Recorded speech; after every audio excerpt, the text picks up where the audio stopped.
So you can play Tales of Arise and you're wondering what other Tales titles you should jump into. Maybe Tales of Arise was your first title and you're wondering, hey, where do I go from here? I want to play something similar to it, but maybe I want to try something that's a little further back in the franchise history. Where do I go? And honestly, that's what this video is here for, because I want to guide you as to what titles are worth checking out in the Tales franchise. And no, I'm not going to just give you titles that are only easily accessible or only the popular ones in the series. I'm going to really be talking about it because I've been with the Tales franchise since Tales of Fantasia, the Japanese version, which I loved, and I played every entry, literally Japanese and American, released since 1998. And so with that, I feel like I'm qualified enough to talk about the Tales franchise. So if you're ready, let's go ahead and dive into it.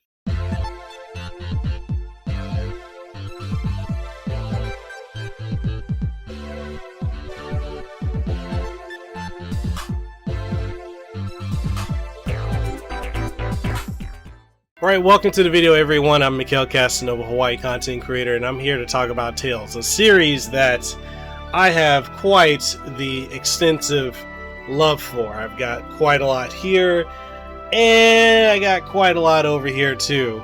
And I've got more that are somewhere in storage. But you're wondering, where do you go after playing Tales of Arise? And I'm honestly here to tell you that following Tales of Arise, if you want to pick up something else to dive into, then you probably want to pick up either Tales of Berseria or Tales of Zestiria. And technically, I would say pick them both up because these are essentially a duology. They're both set in the same world, Berseria being 1,000 years in the past of Tales of Zestiria, and Zestiria being like the wrap-up of the story that began here. Although the release order is kind of in reverse because Zestiria came out first in about 2015, 2014, and then Tales of Berseria came out in 2016 Japan, 2017 in the United States. So with that being said, which one do you go with? Well, you can go with either one. Although I personally find the story and the combat of Berseria to be closest to Arise because a lot of the functionality, especially the ability to move around the 3D playing field and execute moves that are mapped to your buttons, like to do button string combos, are very much from Arise pulled from Berseria. Like there's even one where you've got the meter that builds up and you have to wait for it to cool down to do actions again. That's pulled directly from Berseria. Now, the gameplay between the two is very similar. They do have good plots. I find the plots of both to be very good, although the problem with Zestiria is the fact that Zestiria feels a little long in the tooth. It kind of drags itself out because you'll get to points where the plot will pick up and then you're just running and grinding. This game is very grindy. Like if you're not into games or JRPGs that have you grind a lot, I probably wouldn't recommend Tales of Zestiria because it is not for the faint of heart. They loosened up a lot of that with Tales of Berseria. And also, from a plot perspective, if you really liked the story of Alphen and Xion in Tales of Arise, and the story of Velvet Crow, Laphicet, and the whole crew there in Tales of Berseria, it's going to be your jam. Honestly, if you had to pick between the two of these and just pick one, pick Berseria, because you're going to love it a lot more. Even if you beat this, it's so standalone in how it's told the narrative that you really don't have to play this. But if you play them both, technically play this before that, you get a lot of the references, or even you can play them in reverse order. You'll get a lot because, like I said, they're both tied. But all that being said, Tales of Berseria is absolutely amazing. I do love Tales of Zestiria as well. It's grinding a little long in the tooth. Like the story just drags out a little too long. But you get to see the after effects of what happened in Berseria. These are typically on sale on PlayStation Network and Steam, so if you're looking to pick them up, they can range anywhere from $5 all the way up to $15. I'd say get both if you catch them on sale. The next Tales title you should probably dive into would be Tales of Vesperia. Vesperia is one of my favorite titles. Yes, I'm holding the 360 version because I got this game back in 2008 when it first released. Absolutely loved it. The intro song by Bonnie Pink is still one of my all-time favorites, and also there's a prequel movie that sets up the game that you should definitely watch. It's available on Funimation, called Tales of Vesperia: The First Strike. Definitely watch that, then dive into this if you want to understand more of the narrative and the the backstory, the build up, and the dynamic between Yuri and Flynn here on the cover.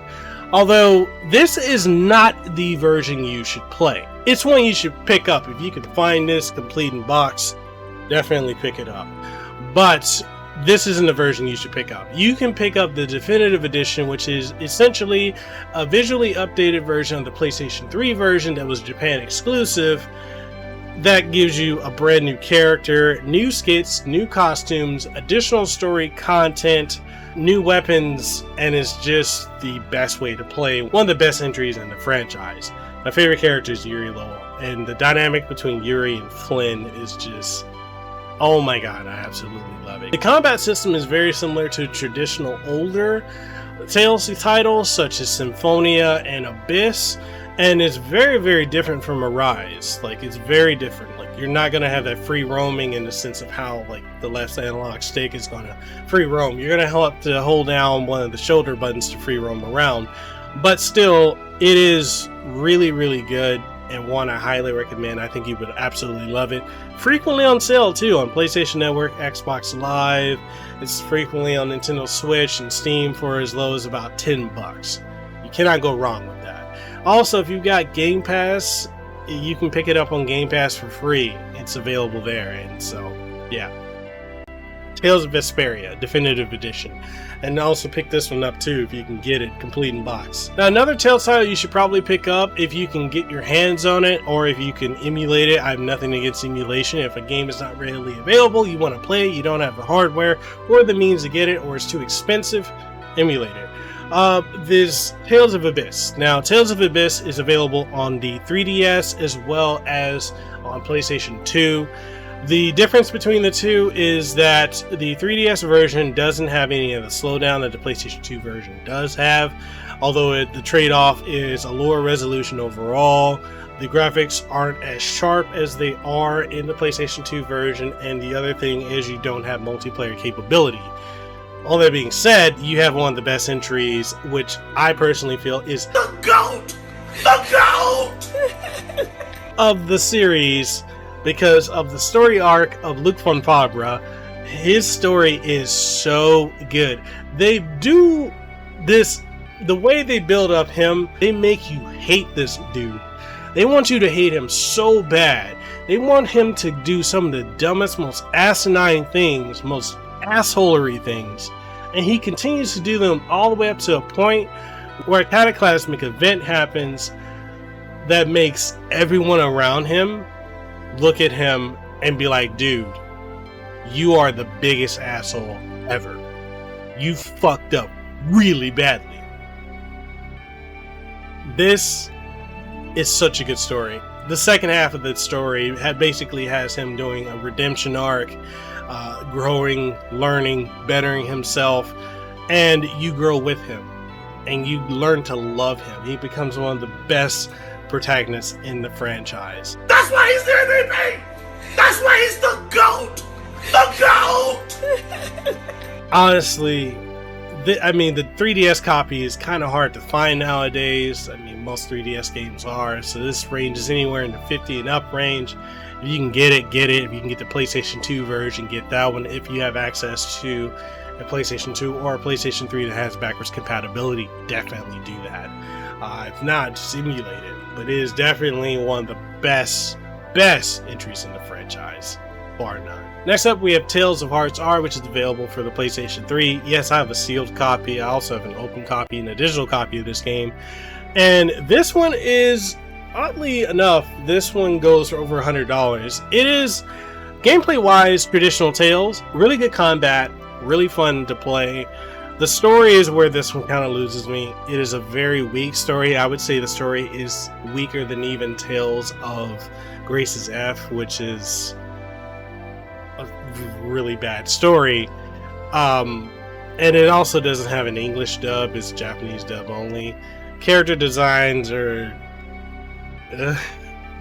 incredibly anime-ish, and yeah, the naming of the characters, like the main character being Core Meteor, and the whole naming convention reminds me, if you're old enough to remember the Evolution World Sacred Device and Evolution 2 Far Off Promise for the Sega Dreamcast, or better known as Evolution Worlds in the GameCube, you'll get the naming convention reference that I'm making there.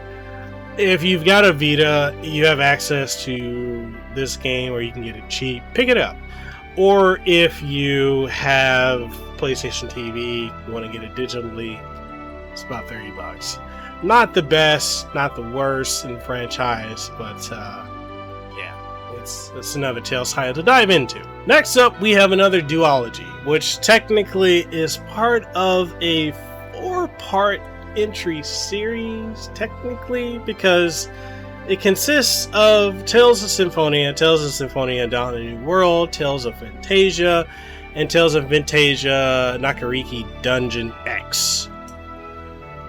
I hope I didn't lose you there. But yes, there are 4 games in the Xillia timeline, which is the world that the Tales of Symphonia titles take place in. So Tales of Symphonia is the game that put the franchise on the map, is a game that really dived into...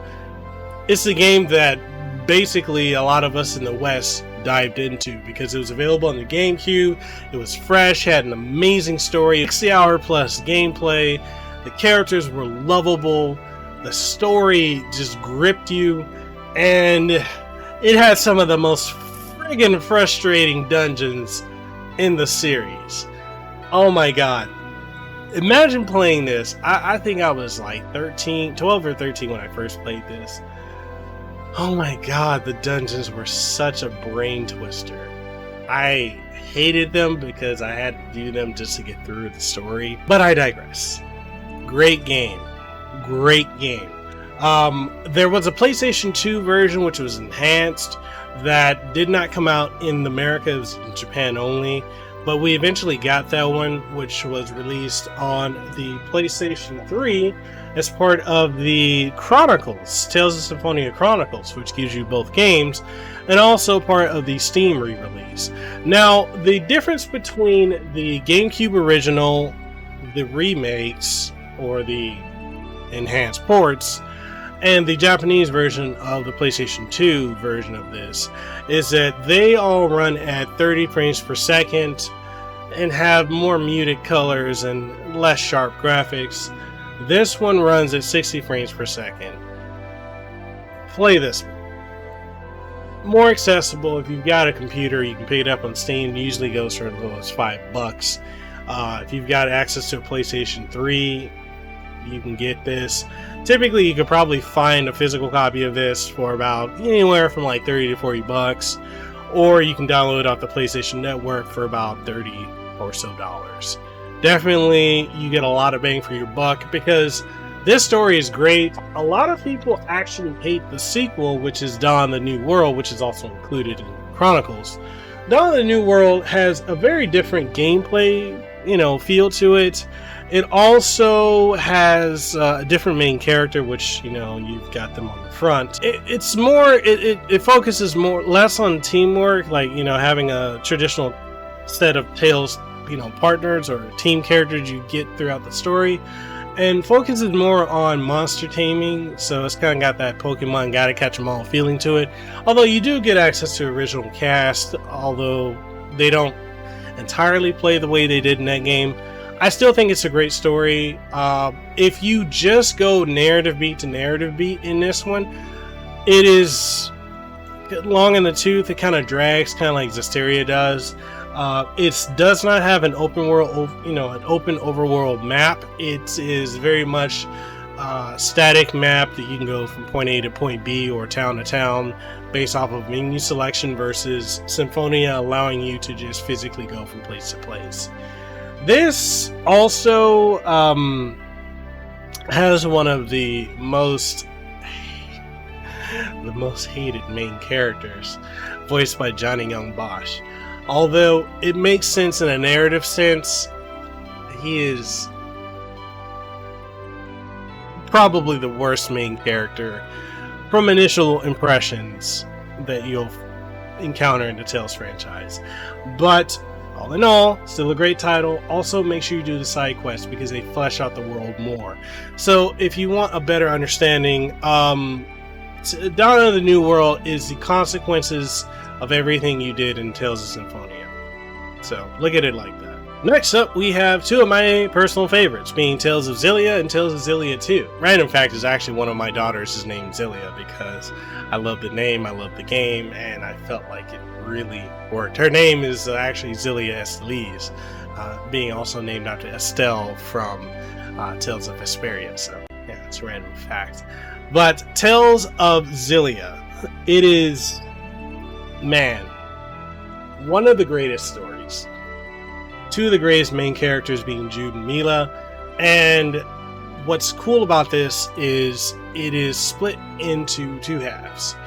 With this one, you have Jude's story and Mila's story. Now, you're generally going to hit a lot of the same plot points regardless of who you play as, although the difference is certain scenes and certain events only happen with certain characters, so it gives you replayability because you're going to need to play it as both characters to get the full scope of what's going on in the plot. And I personally have no issue with that because I think it's really, really good.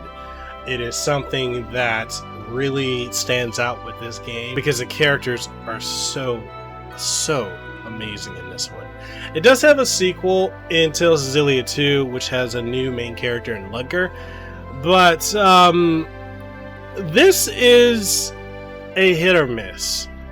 I say that because it reuses a lot of the same things from Xillia, and granted, Xillia was rushed. It was highly unfinished in many aspects, so they made this, which was a lot of the things in this were originally supposed to be in Xillia.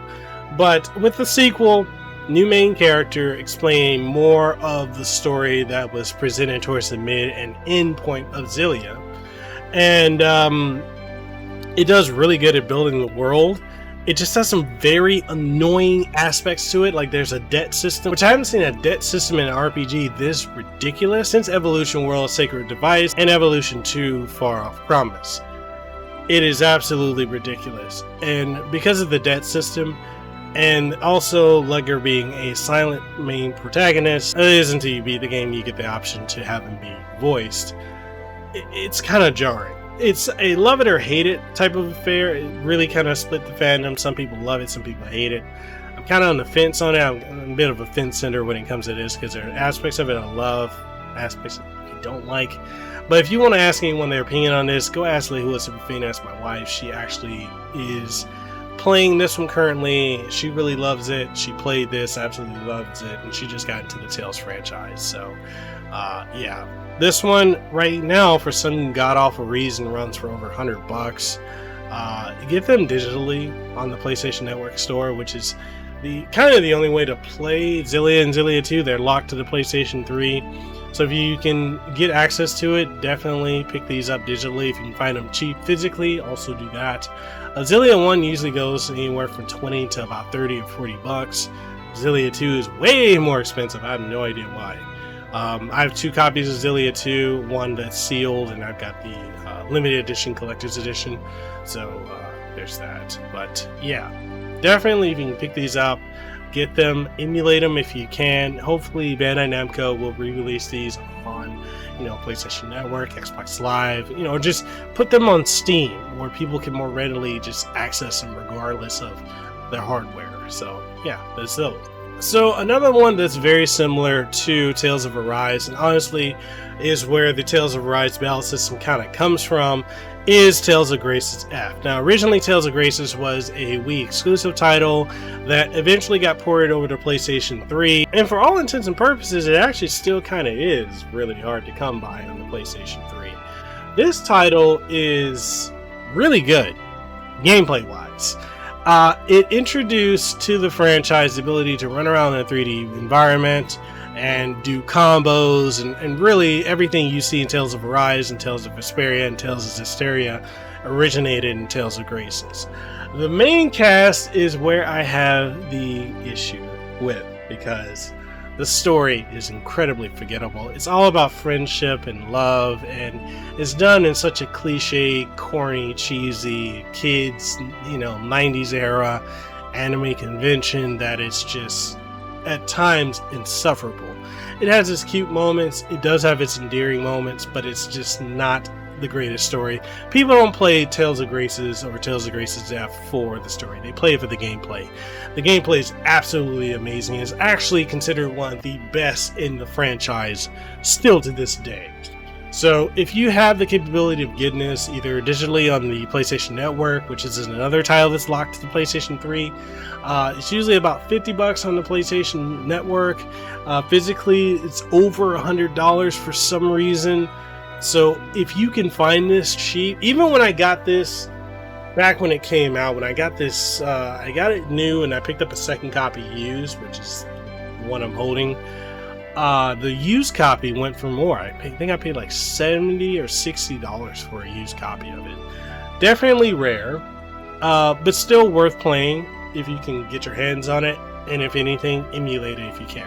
Now, the next title I'm going to talk about that's really worthwhile that I think you guys should check out is Tales of Eternia, also known in the West as Tales of Destiny 2, because for some reason, when Bandai Namco was releasing this in America, they ran into some issues with the He-Man franchise owners, so they couldn't name it Tales of Eternia at the time, so they called it Tales of Destiny 2, which kind of created this interesting confusion that goes on with a lot of people that are looking at Tales of Destiny. They're like, oh yeah, I want to play Tales of Destiny 2.